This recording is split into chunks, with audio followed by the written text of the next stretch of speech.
Are you tired? Really, deeply, soul weary tired?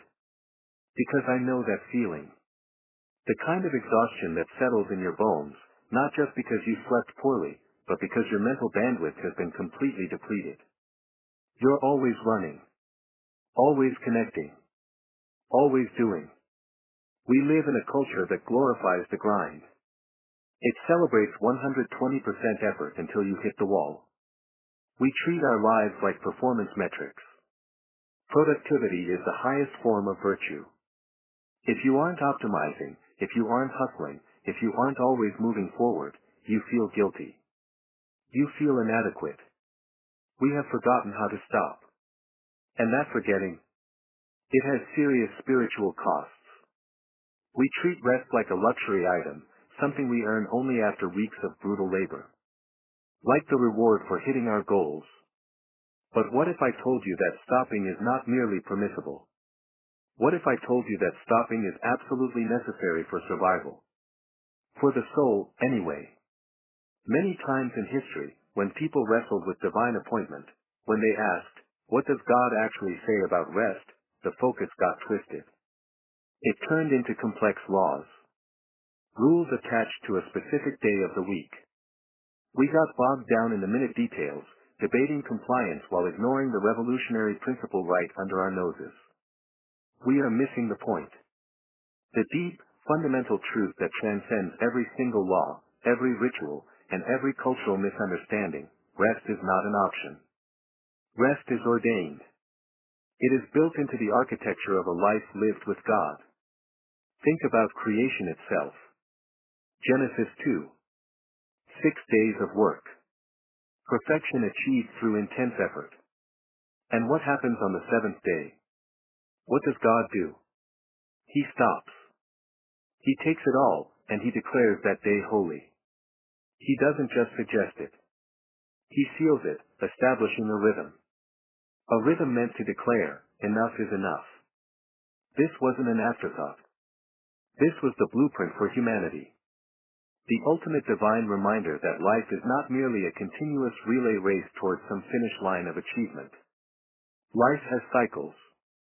And sometimes, God says, today, your job is simply to be. But here is where we get stuck in our modern context. We have taken this perfect rhythm and corrupted it with our own definition of success. Our concept of rest means checking emails on Saturday. It means binge-watching until 3 a.m. and feeling guilty about the daylight hours afterward. We mistake mindless distraction for divine respite. Rest is not just filling the silence, it is emptying yourself completely to receive fullness. It requires a radical cessation of self-reliance. You have been running on fumes, my friend. You are trying to power an engine designed for spiritual replenishment with gasoline bought at the gas station of burnout. And eventually, you run dry. The deepest temptation is always to work harder. We think that if we just optimize our time, if we just squeeze out one more appointment, read one more chapter, take one more meeting, that perfect moment of peace will finally arrive. But that's the lie. That is the productivity panic whispering in your ear when you are most tired. Because true divine rest means recognizing who is Lord of your schedule. It means understanding that your time does not belong to your performance reviews. Your time does not belong to your social calendar. Your time belongs to the one who created the pattern of life itself. He designed us for rhythm, for labor, and then for sweet, sacred cessation. When we shift our focus from, what do I have to do, to, who am I going to be today, everything changes. We stop treating rest like a punchline on the end of a grueling week, and we start treating it like the centerpiece of our entire being. It becomes sacred because God made it sacred. This is not just about taking a day off. This is about reclaiming your humanity from the tyranny of manufactured urgency.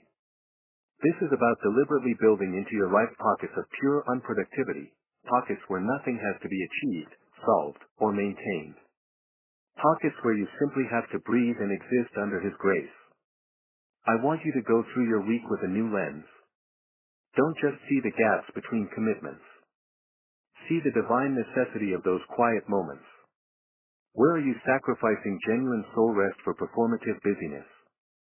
What is one thing, right now, that needs to simply stop? It might be checking your phone before you fall asleep. It might be saying yes to an obligation out of fear of disappointing someone. It could be the habit of carrying the entire weight of the world's unresolved anxieties on your own shoulders every single day. Stop. Pause right there.